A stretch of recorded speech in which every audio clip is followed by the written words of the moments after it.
In the mid-14th century, Europe was engulfed by a terrifying epidemic, the Black Death. Streets emptied, and panic filled the air. The disease was caused by the bacterium Yersinia pestis, carried by fleas that lived on rats. It spread silently and quickly.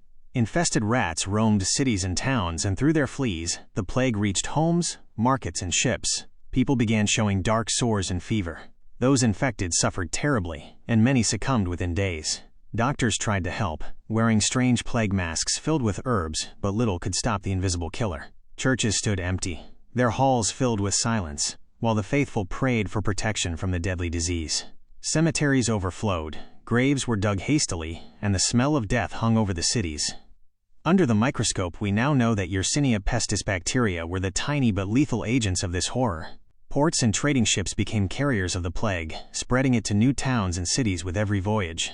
The streets were filled with the sick and dying, while those who could hid from the deadly plague sweeping across Europe. Inside their homes, families tried to care for the sick. Herbal remedies and prayers were their only hope. Daily life began to collapse. Markets closed, streets grew silent, and fear replaced the noise of trade. From a distance, medieval cities looked peaceful, but behind their walls, chaos and death spread rapidly. Apothecaries mixed dried herbs, oils, and powders, desperately searching for a cure that did not exist. Fleas feeding on infected blood became deadly transmitters, carrying the plague from rat to human. Scholars studied ancient medical texts, trying to understand the mysterious illness overwhelming Europe. Fields were abandoned, farms left untended. With so many dead, there were too few hands to work. Dark clouds gathered above the cities, as church bells rang constantly for the dying. Mass graves became common. Bodies were buried quickly, often without ceremony or farewell. The blackened swellings on the skin gave the epidemic its terrifying name, the Black Death. The fields once filled with harvest now stand abandoned. Crops rot where they grew. There are not enough hands left to gather them. The plague is no longer just a disease, it is reshaping the land itself. Gravediggers can no longer keep pace. Trenches are dug outside city walls, and bodies are laid side by side. There are no prayers for most, only silence and the sound of shovels in the earth. The plague moves north and west: France, Spain, England, the Holy Roman Empire. Within just a few years, nearly all of Europe feels its grip. In 1348, the disease reaches England.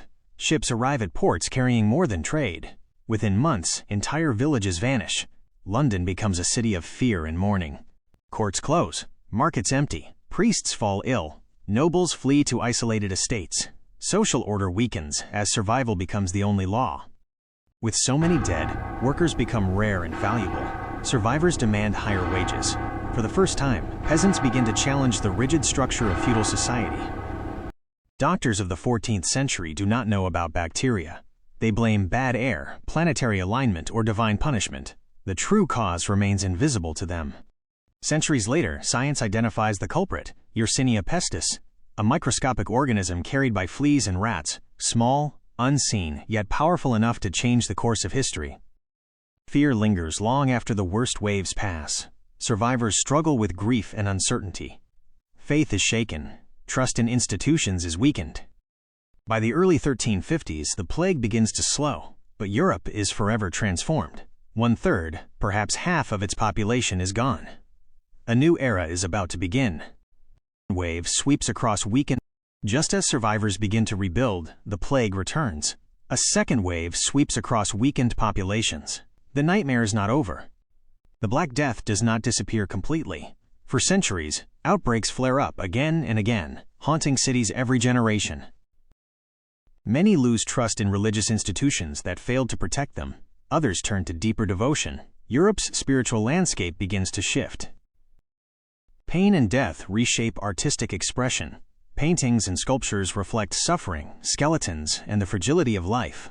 The dance of death becomes a powerful symbol. With labor scarce, wages rise. Feudal systems weaken. Social mobility slowly increases. The plague unintentionally plants seeds of economic change. Cities begin improving sanitation and infrastructure. Though they do not yet understand bacteria, practical lessons are learned through tragedy. Centuries later, advances in science uncover the true nature of infectious disease. The bacterium Yersinia pestis is identified, finally revealing the invisible enemy. Today we know how the disease spread, through fleas carried by rats thriving in crowded medieval towns. Knowledge that once seemed impossible now saves lives. An estimated 25 to 50 million people died in Europe alone. Entire communities vanished. The demographic shock altered the course of history. The Black Death was more than a pandemic. It was a turning point. Out of devastation came transformation, shaping the Europe that would eventually enter the Renaissance. The massive loss of life changes society forever. Survivors begin demanding better conditions, and the old feudal system slowly starts to crumble. Across Europe, entire villages stand abandoned. Houses collapse, fields return to wilderness, and forests slowly reclaim the land. With fewer workers available, craftsmen and merchants gain more power. A new middle class begins to grow within medieval cities. Generations later, scholars start questioning old beliefs about disease and nature. These questions will eventually lead to the birth of modern science. Historians often divide medieval history into two periods, before the plague and after it. Trade routes that once carried silk and spices also carried disease. The plague traveled across continents along the great commercial networks. The true cause remained unknown for centuries, until scientists discovered the bacterium Yersinia pestis, responsible for the deadly infection. The tragedy of the Black Death teaches humanity the importance of medicine, sanitation, and understanding disease. Even today, the story of the Black Death reminds us how fragile civilizations can be when faced with unseen threats. The Black Death reshaped Europe forever. Out of unimaginable loss came profound transformation, changing society, economy, and the future of the world. Centuries have passed, yet the memory of the plague still echoes in history books and ancient cemeteries scattered across Europe. From devastation emerged transformation. Old systems weakened, and new ideas slowly began to rise from the ruins. Some historians believe the social and economic shifts after the plague helped pave the way for the Renaissance, a rebirth of art, science, and human thought. The Black Death revealed both the fragility and resilience of humanity. Even in the darkest times, people adapted and endured. Modern microbiology eventually uncovered the cause. The bacterium Yersinia pestis spread by fleas carried on rats. The plague reminds us that global trade and movement can spread not only wealth, but also disease. Sanitation, quarantine, and scientific research were lessons written in tragedy, lessons that still protect us today. Between 25 and 50 million lives were lost in Europe alone.